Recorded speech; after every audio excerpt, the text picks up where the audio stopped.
120, 504 અને 882. હવે જુઓ તો 120 વડે તો બધાને ભગાશે નહીં, એટલે આ ઓપ્શન નહીં આવે. 7 વડે 120 ને નહીં ભગાય, તો આ ઓપ્શન નહીં આવે. કારણ કે ગુસાનો મતલબ શું?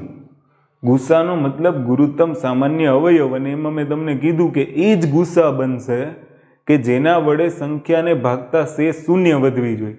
હવે તમે 120 ને 120 વડે ભાગશો, શેષ શૂન્ય વધશે. 504 ને ભાગશો, શેષ શૂન્ય વધશે? નહીં વધે.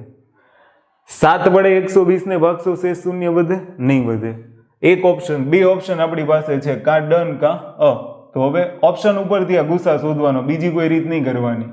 હવે અહીંયા 6 વડે 3 ભાગી જુઓ તો 20 છક 120. ચલો આ ભગાઈ ગયું, શેષ શૂન્ય. પછી 6 અઠ્ઠા 48, 6 ચોક 24, શેષ શૂન્ય.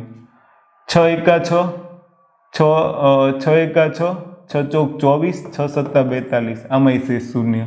તો આપણો જવાબ આવી જશે 6.